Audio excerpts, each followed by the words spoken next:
Oi, pessoal. Nós vamos conversar nessa videoaula sobre 13º. Ela vai ser dividida em duas partes. Bem, o 13º, a grande maioria dos trabalhadores conhecem por esse nome, 13º, mas ele também pode ser denominado de gratificação natalina. Na verdade, é esse o nome dele, mas usualmente se chama 13º porque, como o ano tem 12 meses, esse pagamento é um pagamento extra, é um modelo especial de gratificação e é obrigatório, tanto para empresas do setor público quanto do setor privado. Todo mundo que é trabalhador, aí neste caso, trabalhador na condição de empregado ou de servidor público, nas suas mais diversas apresentações, ele tem direito a essa gratificação. Ela é prevista constitucionalmente no artigo 7º, no seu inciso 8. Foi criada por uma lei de 1962. Ela foi criada a obrigação da concessão da gratificação, do pagamento dessa gratificação. Mas as regras de como pagar, eles não estão nessa lei 4.090 de 62, mas na lei 4.749 de 65. A lei 4.069 de 62 determina o seguinte: no mês de dezembro de cada ano, a todo empregado será paga pelo empregador uma gratificação salarial independente da remuneração a que ele fizer jus. Ou seja, ele vai receber o salário dele dentro do mês, normalmente, referente, por exemplo, a dezembro, e ele vai receber também um extra, essa remuneração extra, que é a gratificação natalina. Agora, para que ele possa adquirir esse direito, é necessário que ele tenha, pelo menos, trabalhado dentro daquele mês, e aí dentro do mês mesmo, do dia 1º ao último dia do mês, de 1º a 30, de 1º a 31, de 1º a 28 ou de 1º a 29, ele tenha trabalhado 15 dias dentro daquele mês. Volto a fazer analogia com o chocolate. É como se fosse uma barra de chocolate de 12 pedaços.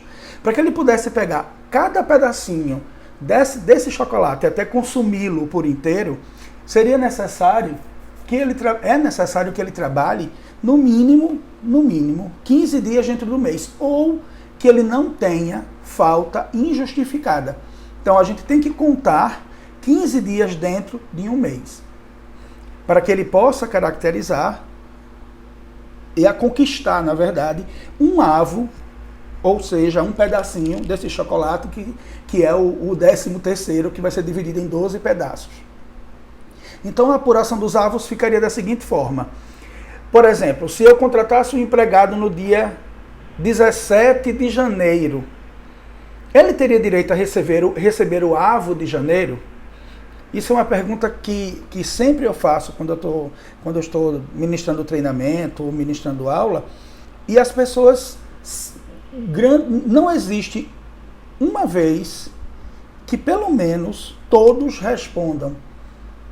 Isto é, não existe uma vez que pelo menos uma pessoa na sala não diga errado a resposta, dê errado essa resposta. Então, qual seria a resposta correta? Sim, ele tem direito ao avo. Porque se você contar do dia 17 até o dia 31, então se nós formos dia 17, que é o dia que ele foi admitido, 17 até 31, se você contar direitinho, vai dar 15 dias. O problema é que todo mundo acha que o empregado é trintista. Isto é, a pessoa trabalha 30 dias no mês. E não é verdade.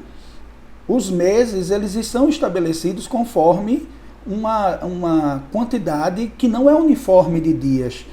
Mês de 30, mês de 31. Então isso precisa ficar muito claro no momento em que você for apurar esses avos. Então, os avos são contados dentro de 15 dias. Então, se o empregado foi admitido dia 17 de janeiro e ele não teve nenhum problema com faltas injustificadas até o final do ano, ou não foi para benefício, por exemplo, até o final do ano, E ele vai receber o 13º integral, diferentemente de quem for contratado no dia 18. Porque no dia 18 de janeiro, se ele for contratado, ele não vai ter 15 dias, ele só vai ser 14.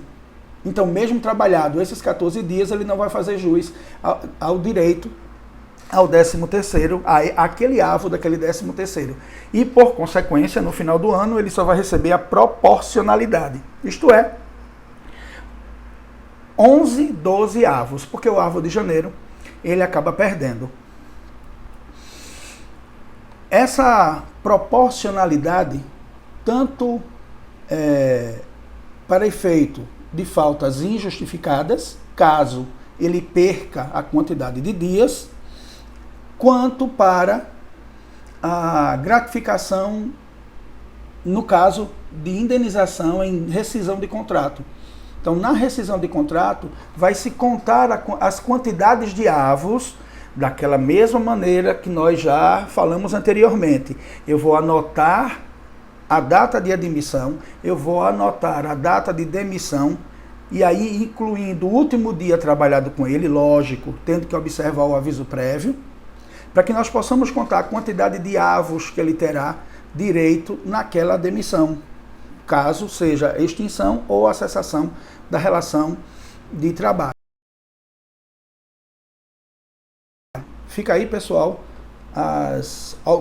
algumas orientações, algumas informações sobre 13º. Lógico, você não pode deixar de pegar uma doutrina para dar uma olhada, pegar a legislação, ler a legislação, depois pega a doutrina, dá uma observada nela, dá uma lida nela para poder reforçar esse entendimento, reforçar esse conhecimento, e até a próxima.